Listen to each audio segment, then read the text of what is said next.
خاموشی کی چیخ، ایک ایسی لڑکی کی داستان جو ظلم سہتی رہی مگر خاموش نہ رہی۔ میرا نام زہرا ہے۔ میں لاہور کے ایک پرانے محلے میں پیدا ہوئی۔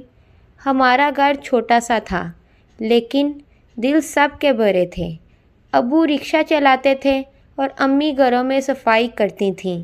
میں نے کبھی کوئی بری خواہش نہیں کی، صرف اتنا چاہتی تھی کہ سکون ہو، عزت ہو اور تھوڑا سا وقت ہو خوشی کے لیے۔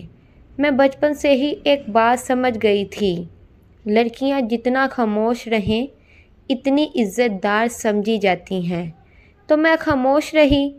جب بچپن میں مجھے ہمسائے کے لڑکے نے ہاتھ لگایا، جب اسکول میں استاد نے میرے کان کے قریب آ کر کچھ غلط کہا، جب میرے بھائی نے کہا زیادہ پڑھنے کی کیا ضرورت ہے، شادی کر کے چولہا ہی جلانا ہے۔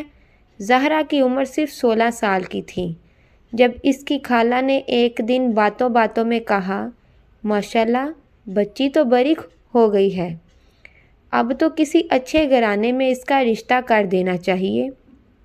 امی نے نظریں جھکا لیں، ابو نے سگریٹ لگایا اور خاموشی اختیار کر لی۔ زہرا اندر سے کانپ گئی مگر کچھ نہ بولی۔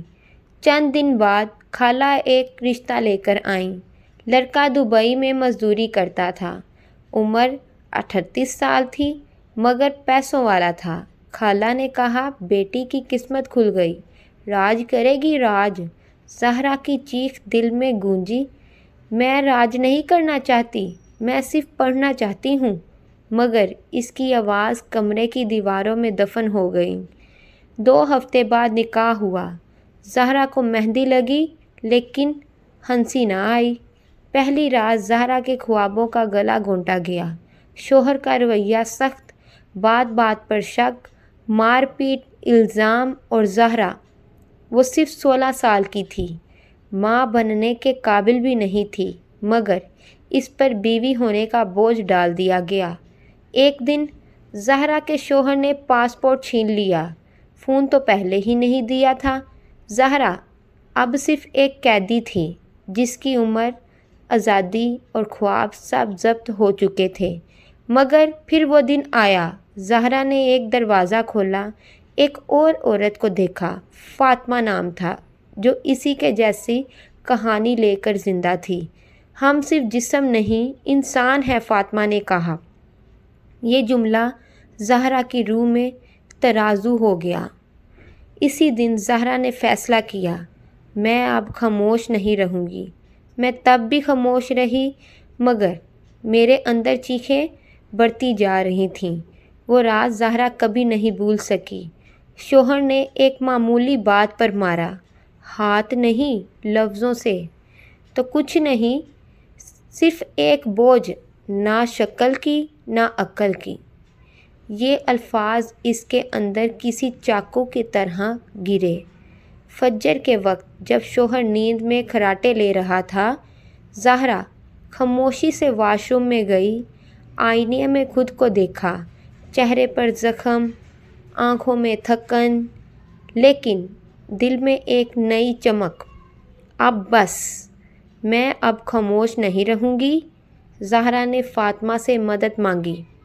فاطمہ نے بتایا کہ قریب ہی پاکستانی قونصلیٹ ہے، اگر وہ ہمت کرے تو قانونی تحفظ مل سکتا ہے۔ فاطمہ نے زہرا کو عبایا پہنایا، چہرہ چھپایا۔ وہ دونوں خاموشی سے گھر سے نکلیں۔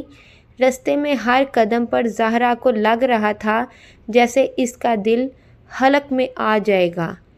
قونصلیٹ میں پہنچ کر زہرا نے پہلی بار اپنی کہانی کسی کو سنائی، آنسوؤں کے ساتھ مگر ڈر کے بغیر۔ افسر نے خاموشی سے سنا، پھر کہا، بیٹی تم پہلی نہیں ہو، لیکن تم جیسی ہر لڑکی کے لیے ہمیں کچھ کرنا ہوگا۔ زہرا کو شیلڈ ہوم بھیجا گیا۔ وہاں اس نے زندگی کا دوسرا چہرہ دیکھا، وہ لڑکیاں جنہیں بیچا گیا، مارا گیا، چھپایا گیا، مگر اب وہ بول رہی تھیں۔ زہرا نے اپنی آواز کو طاقت بنایا۔ 6 مہینے بعد زہرا پاکستان واپس آئی، مگر وہ وہی زہرا نہیں تھی۔ اس نے NGO جوائن کی، کم عمر بچیوں کے حقوق پر کام شروع کیا، عورتوں کی ہیلپ لائن بنائی، اسکولوں میں جا کر بچیوں کو خاموشی توڑنے کی تعلیم دی۔ تم جتنا خاموش رہو گی، دنیا اتنا ظلم کرتی جائے گی۔